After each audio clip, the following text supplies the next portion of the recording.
calling for an end to the unlimited arming of Israel as it attacks both Gaza and Lebanon. Because this is not simply an Israeli war, it is a U.S.-Israeli war. If we point to Iranian support, don't we say that the Israeli war would not be carried out if it were not for the tens of billions of dollars of aid and the diplomatic support that continues to flow from the United States. So I ask you again, will you stand up and say, no, Netanyahu, you don't have a blank check. You can't simply tear up the peace deals that have been negotiated and say, add on another stipulation, because we're not going to send you the arms anymore. Thank you.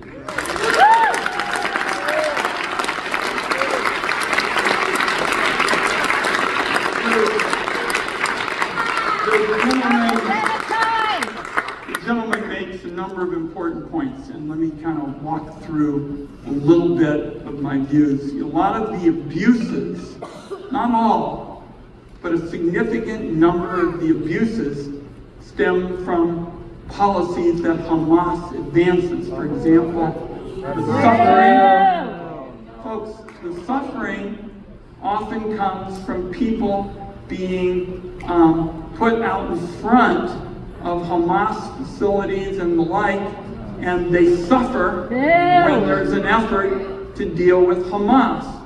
So the point really is there a path forward, because you're raising legitimate issues?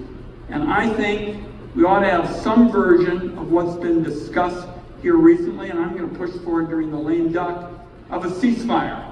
A ceasefire for a period of time, not wedded to how many months, but a period of time for an effort to go forward for longer-term solutions, to get the hostages out and humanitarian aid in particular. Now, I think that's the next logical step.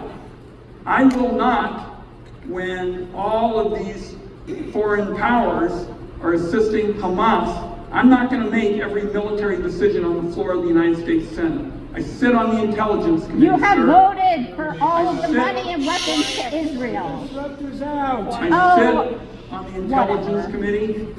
He's committing genocide. Do you care about that? And says I call it the so-called Intelligence Committee. The point, however, is that I, as somebody who's voted for a lot of peace efforts, voted against going to war in Iraq, the Middle East wouldn't even look like it does today if my vote had prevailed. I'm going to continue to look for every possible opportunity to bring people together and address the abuses that you correctly point out. This is not a question of my saying you're off base. You're highlighting a number of human rights abuses. The question is, what's the best way to go? Stop sending money. Stop sending money. Arms embargo. Arms embargo. Thank you. I would like to move on to our next question.